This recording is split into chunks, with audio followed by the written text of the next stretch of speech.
el micro anterior habíamos visto la importancia de los procesos de nacionalización desarrollados durante el primer gobierno peronista. En el marco de estas realidades ocurridas durante ese primer gobierno, vamos a ver en particular el significado de lo que fue la nacionalización de los ferrocarriles y la importancia de los ferrocarriles en la primera mitad del siglo XX.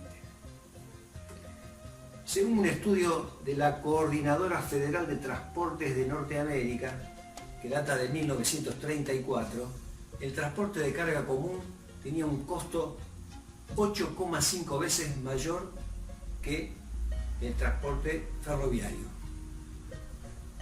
La carga común, la carga líquida era un poco menor, pero de todas maneras transportar combustible significaba 5 veces más el costo del transporte por rutas, por carreteras, que por ferrocarril.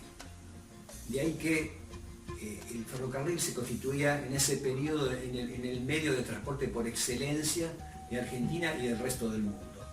Solamente el transporte fluvial o marítimo era más económico, pero tenía las limitaciones de que se necesitaba una costa marítima para transportar mercadería entre puertos, o ríos navegables, que en realidad son los más escasos, y antes debería haber puertos de carga y de descarga en esas rutas fluviales. Bueno, por eso este medio era realmente lo que de alguna forma constituía el elemento por excelencia para poder desarrollar una nación, poder incluir la comunicación entre las distintas poblaciones, o sea, poder buscar equilibrios regionales. Por lo tanto, era muy importante que el Estado tuviera esta herramienta en su poder. En la Argentina, en realidad, los ferrocarriles eran privados, pero no solamente privados. En Argentina los ferrocarriles eran extranjeros, porque quienes manejaban la casi totalidad de las concesiones eran ingleses. Bueno, en aquella época, estos ferrocarriles, a diferencia de otros países donde los ferrocarriles constituían un factor de integración y progreso, acá generaban disgregación y desequilibrio regional. Veamos algunos ejemplos de cosas que pasaban, que generaban este desequilibrio. Bueno, primero, la nación había construido a principios del siglo XX 2 puertos, uno en Mar del Plata y otro en Necochea. El de Mar del Plata había costado 27 millones de pesos y el de Necochea 14 millones de pesos. Bueno, resulta que Ferrocarriles del Sur, que era el que tenía la concesión para esa zona del país, no mandaba mercadería a esos puertos. Ellos priorizaban Bahía Blanca y Buenos Aires. La única y escasa mercadería que llegaba a esos puertos era por carros tirados a caballo. Por lo tanto, acá se ve cómo puede más la decisión de los privados que la decisión que tomó el Estado de la Nación Argentina. Un segundo ejemplo, una bolsa de trigo. Enviarla a cualquier estación valía un 25% más, tiene un costo 25% mayor que enviarla directamente a Buenos Aires. Con lo cual, los envíos a Buenos Aires, y por supuesto a su puerto o a sus molinos, constituía era más económico que enviarlo a otros lados. Un tercer ejemplo que se combina con esto del trigo, que es la bolsa de harina, o sea, el trigo ya elaborado. De Córdoba a Salta, 882 kilómetros de recorrido. Pagaba un 23% más por el total de recorrido, esa bolsa de harina, que de Buenos Aires a Salta, 1600 kilómetros. ¿Cuál fue la consecuencia de esto? Bueno, que los molinos trigueros de Córdoba desaparecieron, se fundieron, no podían seguir porque no podían competir con Buenos Aires. Bueno, entonces acá vemos cómo el manejo de los intereses ferroviarios ligados a ciertos intereses privados, generalmente extranjeros, lograba que ciertos lugares tuvieran preferencias en detrimento de otros, y por lo tanto esos otros económicamente iban muriendo. Un factor muy importante de poder de los ferrocarriles era su poder económico, su recaudación. Aunque parezca mentira, en la sumatoria de las líneas ferroviarias llegaban a recaudar en algunos momentos más que las rentas generales de la nación, que sería el equivalente a lo que hoy es la DGI y la FIP. Bueno, ese poder económico, como se imaginarán, se transformaba en poder político y era un factor de peso importante y de condicionamiento de los gobiernos. Bien, ¿cómo eran los contratos de concesión? Esto hay que tenerlo muy en cuenta porque los contratos de concesión eran sumamente leoninos a favor de las empresas concesionarias. Dos puntos fundamentales que tenían. En primer lugar, el Estado no estaba autorizado para intervenir en la fijación de las tarifas, salvo una excepción que luego vamos a relatar, y menos todavía en la proporcionalidad de las tarifas, que generaban estas cosas que contaba recién sobre los distintos precios, ¿no? Y segundo, y más importante aún, es que las concesiones no eran a perpetuidad, con lo cual mientras las empresas tuvieran voluntad de seguir, seguían. Una ley de 1907, la ley 5315, llamada Ley Mitre, de legislación ferroviaria, trató de unificar